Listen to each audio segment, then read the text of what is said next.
The curtains are drawn tight against a gray Washington afternoon.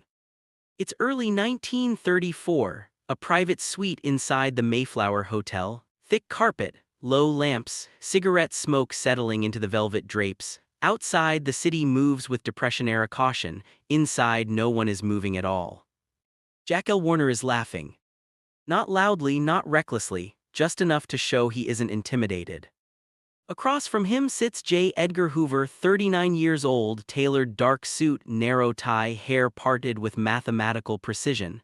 His posture is straight, too straight. He hasn't touched the glass of water placed beside him. Warner leans back in his chair, crossing one leg over the other. "They're pictures, Edgar," he says. "Gangsters, the public likes danger, it's entertainment." There's a faint scrape of a match being struck. One of Warner's lawyers lights a cigarette. The flame flickers briefly, then disappears. Hoover does not smile. He waits. The silence stretches just a fraction longer than comfort allows. Then Hoover speaks. "If they are only pictures," he says quietly, "then you won't mind letting us see them first." The laughter in the room doesn't resume. Something invisible has just shifted. No one interrupts, no one reaches for a drink, the air feels thinner. Warner tilts his head, still half smiling as if it's a harmless suggestion. "See them?" he asks. "For accuracy," Hoover replies, "for the protection of the public, and for the protection of your studio." That last word hangs in the air. Protection. The lawyers glance at each other, the publicists look down at their notes, no one writes anything. Because everyone understands that Hoover is not asking for courtesy. He is asking for control. And in that quiet hotel suite, far from Hollywood, far from cameras and premieres and applause, the balance of power between the federal government and the American film industry begins to change. The early 1930s were not kind to authority.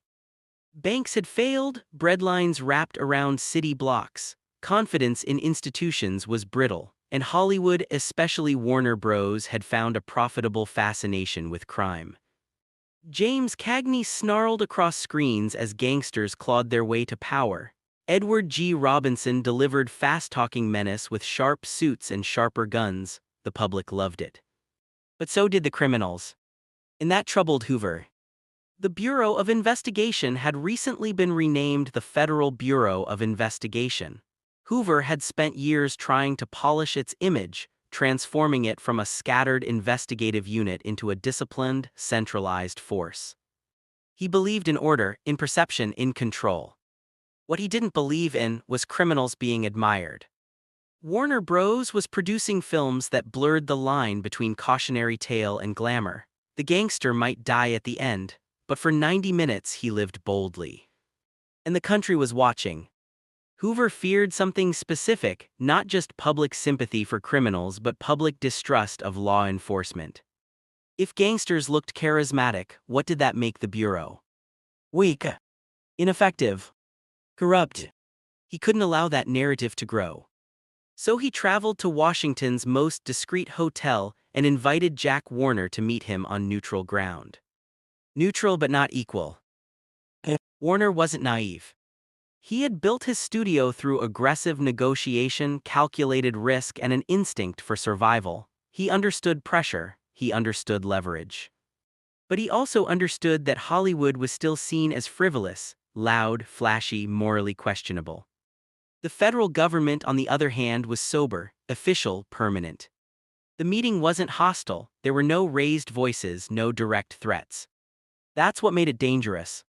Hoover never said the word censorship, he never said investigation, he never said scrutiny. He didn't need to. Instead, he spoke about cooperation. He spoke about the nation's responsibility during difficult times. He spoke about the influence of cinema. And then he said that line again. "If they are only pictures, you won't mind letting us see them first." It was phrased as logic. It felt like a warning.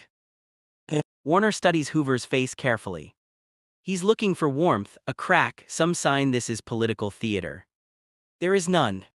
Hoover's eyes are steady, unblinking. The Bureau had recently begun expanding its authority over interstate crime. Federal jurisdiction was growing. Public appetite for decisive action against gangsters was rising after the exploits of figures like John Dillinger and Bonnie Parker. The FBI needed victories. It needed heroes. And Hoover understood something fundamental about American memory.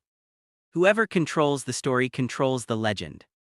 If Hollywood continued to romanticize criminals, the Bureau's transformation into a modern force would be undermined before it was complete.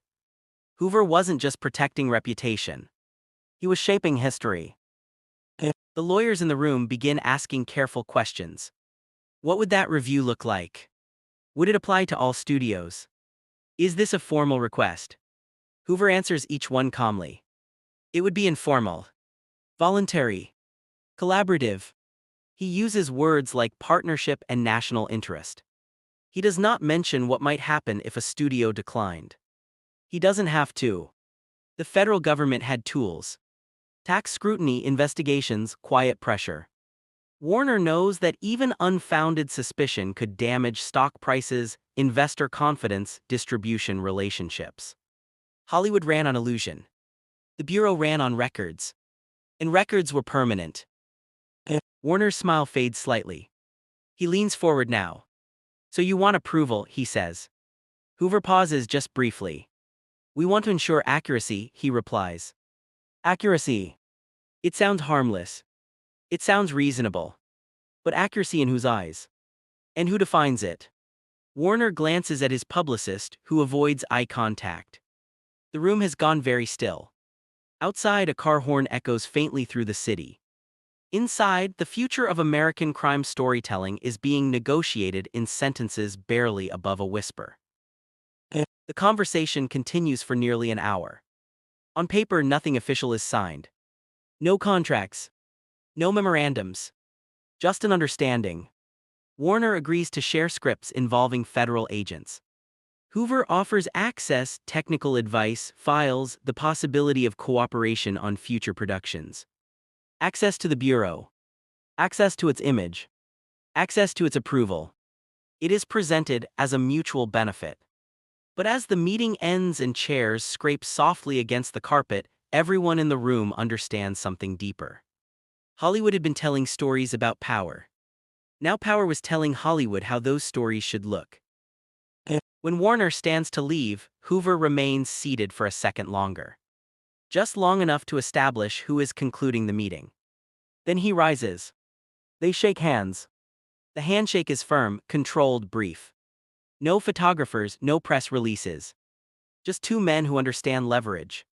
As Warner steps into the hallway, the air feels different. He adjusts his tie. One of his lawyers leans in and whispers, "Do we have a choice?" Warner doesn't answer immediately. He looks back once at the closed hotel room door. And for the first time that afternoon, he isn't smiling. Because he knows something fundamental has changed. The FBI doesn't need to censor films outright. It just needs to be invited inside the script. And once authority steps into fiction, it rarely leaves. The door behind them remains closed. Inside, Hoover sits back down. He finally takes a sip of water. Slowly. Lowe's Angels, Spring 1935. The script sits on the long mahogany conference table at Warner Bros. Studios. The title page is simple: a crime story, another ambitious picture built around federal pursuit and organized violence. But now there's a new step before production. A copy has already been mailed east. Washington. No one says it directly, but everyone in the room knows where it went. The studio's legal counsel clears his throat. They'll have notes, he says carefully. He doesn't say who they are. He doesn't need to. The Production Code Administration was already policing morality in film, sex, profanity, religious sensitivity. That was expected, negotiated, bureaucratic. This was different. This was federal authority stepping quietly into narrative structure. Weeks earlier, Jack Warner had returned from Washington with a calm face and a simple directive: cooperation would be good business. Technical authenticity, he told his executives, audiences respect it. He didn't repeat Hoover's exact words. He didn't mention the tone. He didn't describe the pause before protection. He didn't explain why his laughter had stopped. But he made one thing clear. From now on, scripts involving federal agents would be reviewed. Quietly, respectfully, without public acknowledgement. In Washington, Hoover had already begun shaping something larger than a single meeting. He assigned agents to liaise with studios, carefully chosen men, disciplined, presentable, articulate. They would not intimidate, they would advise. That was the word. Advise. They corrected dialogue. They suggested that agents be shown as methodical, incorruptible, efficient. They discouraged scenes where criminals outsmarted law enforcement for too long. They asked that arrests feel inevitable. They recommended that bureau agents avoid personal flaws. No drinking. No recklessness. No moral ambiguity. The gangster could be complex. The agent could not. At Warner Bros., a director flips through return pages. Red pencil marks line the margins. In one scene, the criminal mocks a federal agent during interrogation. The margin note reads, "Agent would not lose composure, suggest adjustment." In another scene, the bureau arrives too late to prevent a violent act. Note, portray investigative groundwork more clearly to avoid implication of incompetence. It's subtle, but cumulative. A rewrite here, a shift in tone there. Soon, the script no longer feels entirely like it did when it left Los Angeles. Jack Warner doesn't protest publicly. Why would he? The FBI is offering something valuable in exchange. Access. Real files. Real procedures. Permission to use the Bureau's name in marketing. In a decade obsessed with realism, that mattered. Audiences trusted institutions more when institutions appeared on screen. And Hoover knew it. He wasn't banning stories. He was inserting himself into them. Inside the studio, some writers grow uneasy. One screenwriter who had built his reputation on sharp, morally gray dialogue notices that his federal agent character now sounds sterile. Too perfect. He brings it up in a closed meeting. If he never doubts he's not human, the writer says. The room goes quiet. A producer finally answers. He doesn't have to be human, he has to be reassuring. The distinction settles heavily. Because reassuring is not a character trait. It's a political function. Meanwhile, Hoover tracks box office returns. He reads reviews. He clips newspaper articles that mention the FBI. He measures public perception like a scientist monitoring temperature. The gangster era is still unfolding in real time. Dillinger will be shot later that year outside the Biograph Theater in Chicago. The nation is watching crime as spectacle. Hoover understands something chilling. If criminals can become folk heroes through headlines, agents can become legends through cinema. And legends are harder to challenge. There is no contract binding Warner Bros. To compliance. But there is something stronger than a contract. Expectation. When one studio cooperates, others notice. Paramount MGM, RKO. If Warner Bros. Gains exclusive access to the Bureau's cooperation, the competitive advantage is obvious. No studio wants to appear hostile to federal authority. No studio wants to risk being singled out. So cooperation spreads. Quietly. Without announcement. Without debate. The tension isn't loud. There are no FBI agents storming onto soundstages. No public condemnations. Just small consistent pressure. A line softened. A flaw removed. A heroic close-up extended. Over time, audiences begin to associate the FBI with calm efficiency. Disciplined suits. Clear morality. Measured speech. The image hardens. And once an image hardens, it resists contradiction. Back in Washington, Hoover holds private screenings. Not premieres. Private screenings. Dark rooms, few attendees, agents observing how the Bureau is portrayed. If something feels off, a note is sent. Always polite. Always framed as partnership. But unmistakably corrective. Hoover understands something about fear. Overt force creates resistance. Quiet authority creates compliance. In Los Angeles, Jack Warner sits alone one evening in his office. The lot is mostly empty, the soundstage is dark. He stares at a revised script. The FBI agent at the center of the story is now flawless. Brave, composed, ethical. The gangster is still dangerous, but he is no longer seductive. The tension has shifted. Warner runs a hand across the page. Is this better storytelling? Or safer storytelling? The difference matters, but not as much as stability. Studios survive on predictability. Controversy invites scrutiny. Scrutiny invites investigation. And investigation in the wrong hands can dismantle empires. Warner understands empires. He built one. He also knows they can fall. What unsettles him isn't censorship.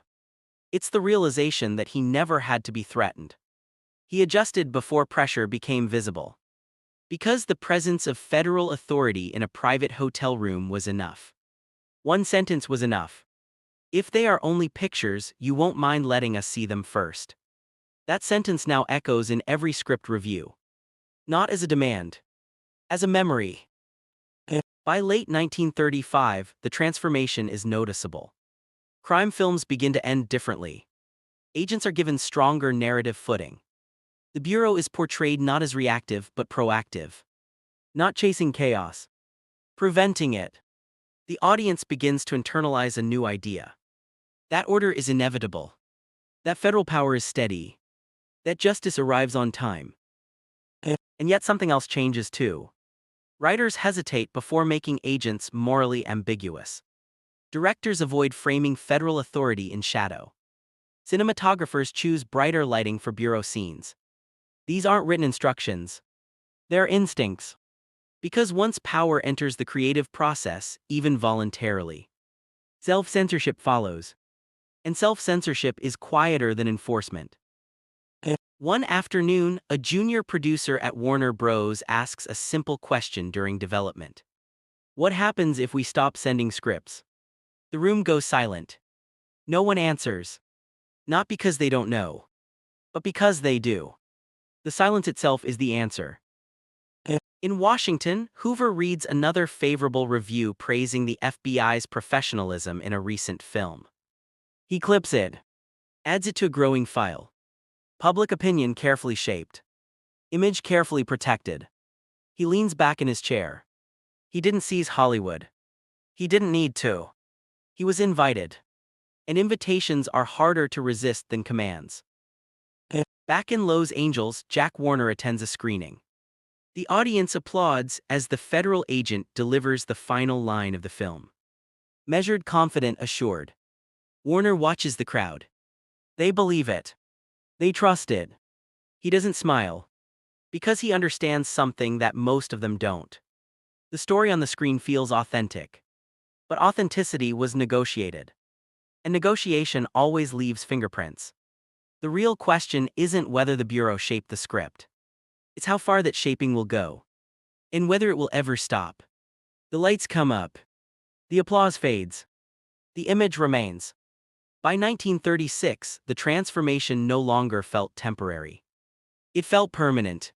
The FBI had become a character in American cinema, not a department, not a collection of agents, but an idea, calm, clinical, unquestioned. Warner Bros. Wasn't alone anymore. Other studios were seeking the same approval, the same access, the same quiet endorsement that came from Washington. Scripts were being adjusted before they were even mailed east. The edits were no longer reactions. They were anticipations. And that was the true shift. In Hoover's office, walls lined with neatly labeled files, the system was working. He had long understood the importance of record keeping, documentation, dossiers. Now he was keeping something else, narrative alignment. Agents reported back on scripts and portrayals. They noted tone, demeanor, implication. If a federal agent appeared unsure, it was flagged. If a criminal seemed too charismatic, it was reconsidered. Hoover never needed to storm a studio or issue public decrees. He preferred influence that left no visible mark. A hand on the shoulder. A suggestion in the margin. A sentence spoken once in a Washington hotel room. The public never saw the negotiations. They saw the result. In film after film, federal agents were presented as disciplined professionals standing against chaos. The camera lingered on badges, on steady eyes, on orderly offices filled with organized files. It wasn't accidental. It was strategic. The gangster genre slowly shifted from glamorization to inevitability. Crime no longer felt rebellious. It felt doomed. And the force that doomed it looked impeccable. Jack Warner began to notice something else. Critics started praising the realism of the FBI portrayals. Newspapers described the Bureau as modern, efficient, incorruptible. Young men wrote letters expressing admiration for agents. The image Hoover wanted was taking root. But Warner understood the cost. Writers were less daring. Directors were cautious around themes of government overreach. Stories that once questioned authority now orbited around it. Not because anyone was forced, because everyone understood the boundary. And boundaries, once internalized, rarely need reinforcement. There was no dramatic confrontation. No scandal exposed in headlines. No memo discovered revealing a conspiracy. The influence was too careful for that. It lived in polite correspondence, in mutual benefit, in the shared belief that stability mattered more than creative friction. And during the 1930s, with economic fear still lingering and crime dominating front pages, stability was appealing. Hoover had tapped into something powerful. The public didn't just want justice. They wanted certainty. Years later, when the Bureau would expand further into intelligence, surveillance, and political oversight, its image was already fortified. Cinema had helped build that foundation. The FBI was not merely a law enforcement agency. It was a symbol. And symbols are difficult to dismantle.